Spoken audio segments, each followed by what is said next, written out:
Mommy. It is Monday, June 1st. I just got my AD meds after not having them for a while because the prescription got lost in the mail, and so that was really frustrating. And now I'm back on, and it's really awesome because I can, focus on my homework better and get these videos to you and not, worry about things so much. It's really, really a relief. I'm just so grateful right now for the car and for those last few days, and school is coming to an end this year so soon, and Linda and I've been talking about, this is our last week together in the dorms. It's such a bizarre thought, like we've been together for 3 years and it's coming to a close, and it's like, what can you say about something like that? Like something that feels so huge, and I'm sure as I get older, it won't seem as huge anymore, because things tend to do that. They tend to lose their significance over time. But right now, it's just so big, and I so love her so much, and it's just really great to have her as a roommate. Yeah, tonight was the Sigma AE Pi blue and gold dinner, and what we did was we initiated the new pledges as sisters. So there are 2 new sisters in our sorority, which was really cool, and I'm looking really forward to getting to know my new roommate for next year, Mara. I think it's going to be a lot of fun living with her. I'm really excited about it. Sad to be losing Linda, and yet really stoked to be having a brand new experience. Yeah, Linda's writing a paper right now about Tempur-Pedic mattresses, which I think is so cool.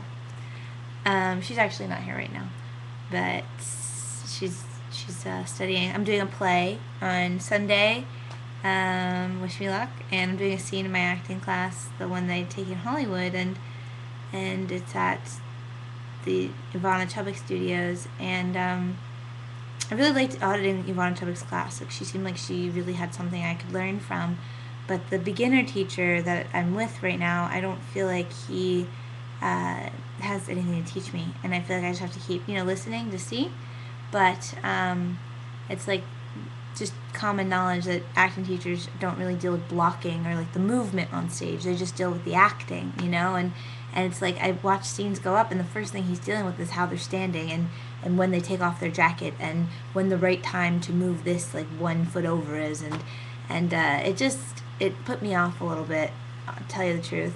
But I talked to my acting teacher at UCLA, who I really respect and I really adore, about it, and he was like, "Well, look at it like a challenge, when even in circumstances like that, how can you continue to live honestly as an actor and not resort to trying to fulfill his needs, And our acting teacher, Scott Conte, he's amazing, and he told us this really great story about a friend of his who's an actor, and this actor friend has been getting pretty large roles, he's been doing pretty well for himself. He even got to act across from Robert De Niro, who was Robert De Niro and Al, what's his name? Al Pacino. In a movie. Well, 3 of them were in, and those were both of his heroes, So he was talking about how he was doing this movie, and in this scene he's beating up this woman, I believe was what Scott said. It was a really violent scene, and he put his heart and soul. He worked so hard on this, and he was acting as honestly as he knew how, and he did the scene, and at the end, the director comes up to him, and is one of the top directors. I can't remember who, but it's a named director, comes up to him and says, "What the fuck was that? That was theater acting. I want film acting." And the guy's starts worrying, but he doesn't close off. He doesn't change the way that he's acting. He continues to allow himself to really feel it and really be there and really connect honestly to the anger, and he just keeps doing it, and the director comes up to him and goes, "What the fuck? Did you just hear what I said? That's exactly the same. I said, I don't want no fucking theater acting in here."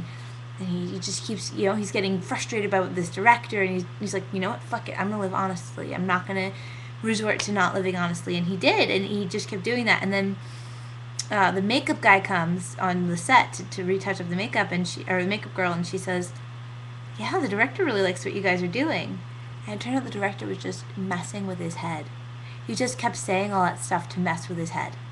He loved what he was doing. And if he had done what a typical actor would do, which is when someone says you're being too theater, they close off. They try to get, oh, film actory, which is, angles but he didn't do that. He just stayed true to himself, and that's what really got him through. And I thought that was a really cool story to hear. Sucky that a director would do that, but a really, really cool story to hear. And it just makes you think, how often in life you think people don't like you, or you think things happen for a certain reason, or this person's such a jackass, and blah, blah, blah.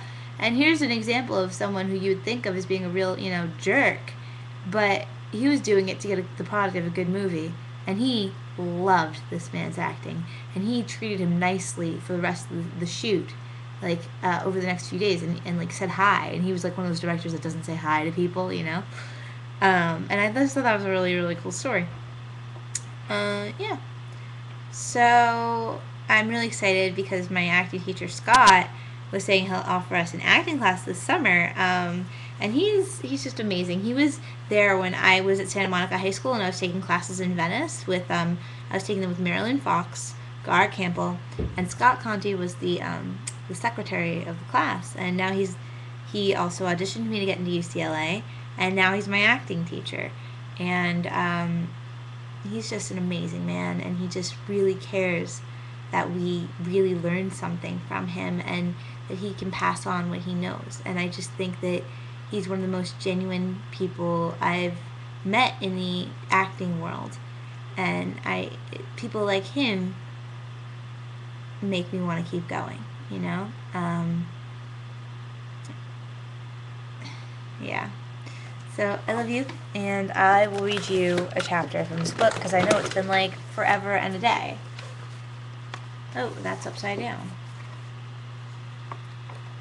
We did that one. A bad apology, we did. Tell the truth, we did.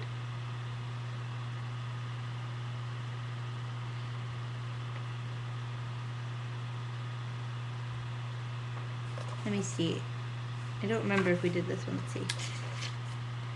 No job is beneath you.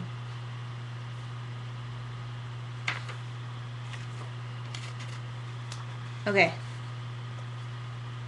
The $100,000 salt and pepper shaker. When I was 12 years old, my sister was 14, our family went to Disney World in Orlando. Our parents figured we were just old enough to roam a bit around the park without being monitored.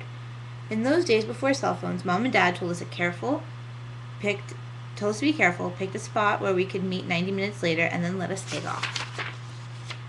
Think of the thrill that was. We were in the coolest place imaginable, and we had the freedom to explore it on our own. We were also extremely grateful to our parents for taking us there, and for recognizing we were mature enough to be by ourselves. So we decided to thank them by pooling our allowances and getting them a present.